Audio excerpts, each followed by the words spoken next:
escolhida, aleluia, para fazer diferença. Você foi chamado para fazer diferença aqui nessa terra. Você foi chamado, aleluia, porque Deus verdadeiramente Ele tem um propósito na sua vida. E o propósito de Deus é para que você seja bênção aqui nessa nação. Deus diz para Abraão: sai do meio da tua parentela, sai do meio da tua parentela.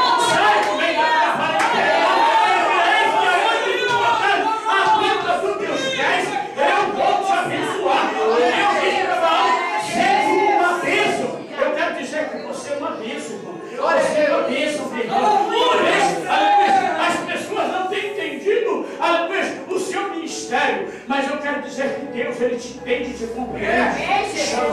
Aleluia, que diz, aleluia, se o povo pentecostal é louco, é doido. Eu digo que eu sou doido, mas sou doido por Jesus. Eu sou apaixonado por Ele. Eu começo a pular, quando eu começo a entrar no reteteiro, no sapato lá na igreja, aí o povo diz assim, os visitantes: aquele pastor é maluco, ele é doido. Aí os meus filhos, como tem ali o Diácono Lucas, tem lá o presbítero Jonas, tem lá os outros, dizem assim: ele é louco por Jesus. Aleluia!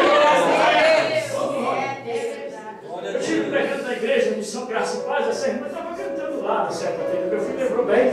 A irmã estava lá na igreja Missão Graça e Paz, que eu prego muito lá em Setúbal, lá na igreja do Walter, lá na igreja do pastor Júlio, na Missão Graça e Paz. São os amigos que estão sempre intercambiando com a gente lá na igreja. Então a gente sempre tem que estar junto com eles, porque quando nós, eu acho bonito aqui a atitude do pastor da igreja, no momento da ministração, ele falou: que irmãos, agora nós vamos estar em comunhão.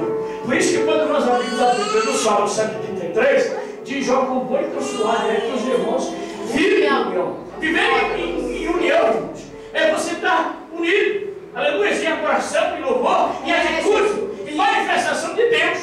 Então, nós, quando nos reunimos para adorar o Senhor, nós temos que reunir também com um propósito, porque o nosso Deus é que opera. Mas se não houver, se houver divisão, Deus não vai operar. É por isso que essa igreja está sendo abençoada, porque aqui tem o Espírito de Deus. A unidade está reinando nesse lugar. E eu quero vos dizer mais ainda, queridos.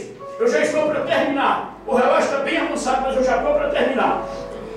Quando Deus ordenou, aleluia, nessa palavra profética que eu profetizei, que o profeta Ezequiel disse aqui que Deus estava em busca de homens que pudessem verdadeiramente tapar as brechas. Sabe por quê, irmãos? Porque, na realidade, Deus, Ele contempla lá nos céus. E diz a palavra que Ele não acha um justo sequer. Sabe por quê? Porque Ele formou lá o Éden, a coisa mais magnífica, mais bonita, mais linda que Ele criou e formou. Colocou um casal de ser humano, que foram os primeiros seres viventes na face da terra, quando Deus colocou ali o homem e a mulher. E Deus agora ordena para aquele casal, para que eles realmente vivessem na comunhão e na unidade com o próprio Criador. Mas diz a Bíblia que o pecado entrou, aleluia, por intermédio do coração do homem e da mulher.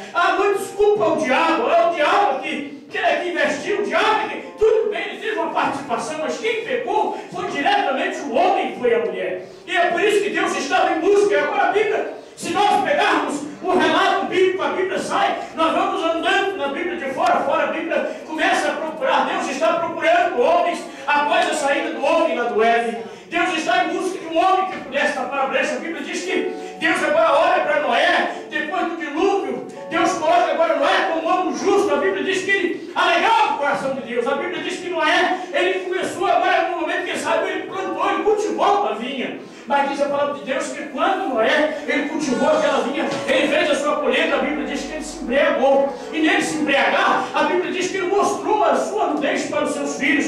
E o homem, quando ele está dessa forma, demasiadamente, ele está saindo fora do projeto de Deus, ele não é um homem íntegro diante de Deus. Agora a Bíblia diz que Deus está em busca de um homem que pudesse se colocar no lugar de Noé. A Bíblia diz que Deus agora apresenta ali a Abraão, e Abraão chega diante de Noé, diante de Deus, ele como um homem justo, mas a Bíblia diz também que aquele homem, ele mentiu. Ele chegou diante de um rei e mentiu que Sara era sua esposa. Aleluia!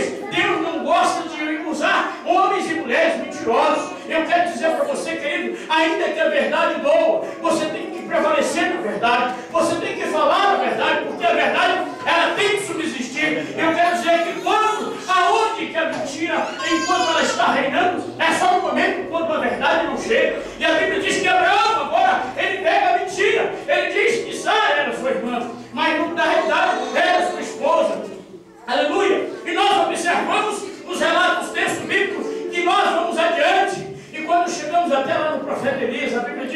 Agora Deus procura um homem que pudesse tapar as brechas. E Elias agora se coloca nessa condição. Mas a Bíblia diz que Elias, ele se amedronta diante, depois de ter enfrentado 450 profetas de Baal que estavam sentados lá na mesa com Jezabel, e mais 400 profetas que ele teve um desafio lá no Monte Carmelo. A Bíblia diz que ele agora se intimidou por uma mulher. Ele entra na caverna. A Bíblia diz que aquele homem foi sustentado pelo corvo. Aquele homem estava segundo o coração e a vontade de Deus.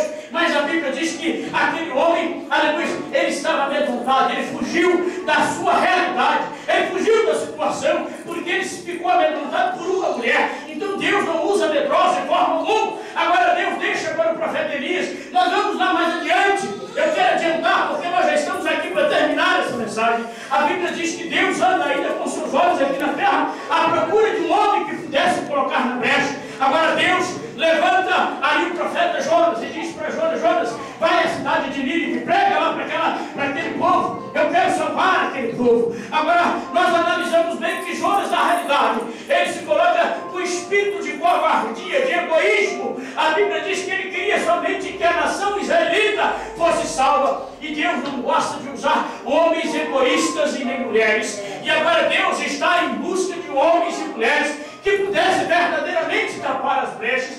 Deus olha para um lado e olha para o outro, e a Bíblia diz que Deus não encontra um justo sequer. Agora eu creio que Deus, olha, está aqui o Pai, está o Filho e está o Espírito Santo. Deus agora olha para um e olha para o outro, e o próprio Filho agora se dispõe a descer aqui nessa terra.